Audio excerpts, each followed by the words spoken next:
On va accueillir quelqu'un qui est un personnage tout à fait extraordinaire. C'est un navigateur au départ.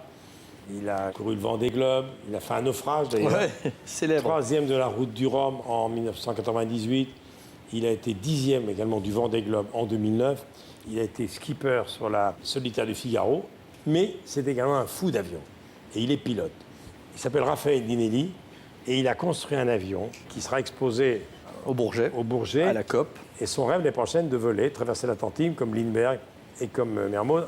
Sa propulsion, c'est les panneaux solaires et un carburant tout à fait étonnant, qui est l'huile d'algue. Voici Raphaël Dinelli.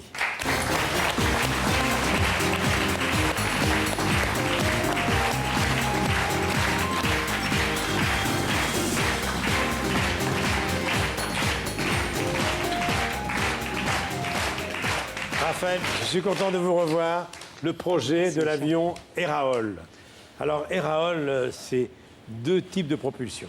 En deux mots, comment ça va fonctionner? Comme dirait Michel Chevalet, comment ça marche?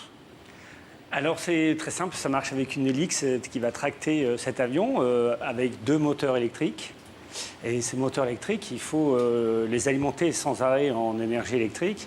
Seulement, le gros problème aujourd'hui, c'est que le stockage d'énergie dans les batteries, c'est encore très mauvais.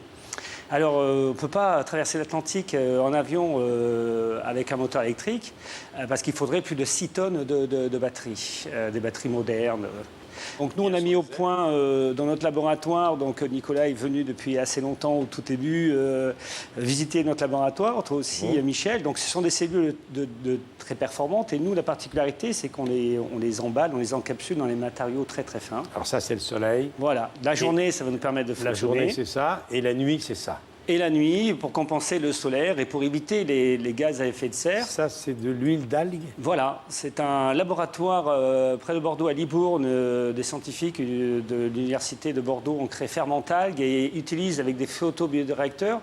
Les scientifiques, on a croisé il n'y a pas longtemps Tara, donc la goélette. Il y a encore des milliers, voire des millions de souches de microalgues à isoler dans l'océan.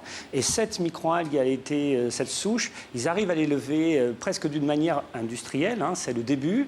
Dans les algues, il y a du carburant. Voilà, elle fait de l'huile. Il y en a qui font de la protéine, comme dans les ONG en Afrique, on fait de la spiruline. Alors, votre avion va être exposé au Bourget et l'année prochaine, en principe, vous devez réaliser ce qu'a fait avant vous Lindbergh et Mermoz, la traversée de l'Atlantique. Exactement, voilà. Donc on le présente à la COP 21, on sera donc à l'aéroport du Bourget. Les premiers essais sont en suivant, et puis après on retourne au laboratoire au Sable d'Olonne pour faire les essais d'endurance. Et vers le mois d'avril-mai, toute l'équipe part à New York et sur les traces de Charles Lindbergh, à Long Island, on fait New York-Le Bourget en vol électrique. Ça illustre qu'on est à l'aune d'une vraie révolution et qu'il ne faut pas en avoir peur, il faut s'en réjouir, notamment une révolution énergétique. Vous savez, chaque jour, on reçoit du soleil 8000 fois la quantité d'énergie dont on a besoin.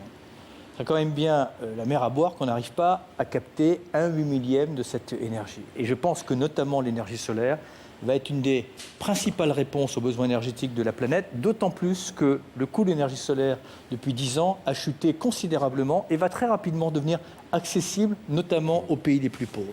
Alors, je salue le suivi Bertrand Piccard, qui, lui, est très avancé. Il a 4 hélices, et lui, c'est uniquement l'énergie solaire. Et à votre place, la semaine dernière, il y avait Titouan Lamazou. Que je connais bien, oui. Vous avez navigué avec lui. Oui. Vous êtes un grand navigateur, et finalement, vous aimez également l'air. Vous aimez piloter. C'est pas très différent, hein, sur les grands voiliers ou des... Michel, tu connais bien les avions. Vous savez utiliser le vent. Un bel oiseau sur la mer, un bel oiseau dans les airs, c'est magnifique. Mais vous voyez, Michel, ce qui fait pas défaut, c'est le génie humain. Le génie humain, il est là. Quand il a intégré une contrainte, il est capable de grandes choses. Voilà. Ce qu'il faut, c'est lui donner une orientation. Et maintenant que l'orientation est là, vous allez voir des projets comme ça qui vont foisonner partout. Et franchement, réjouissons-nous de changer le monde, parce qu'on va avoir un monde merveilleux si, encore une fois, on prend le départ à Paris. Je rappelle que ça s'appelle l'avion Héraol. Merci beaucoup, Raphaël. Merci, Michel. Merci infiniment.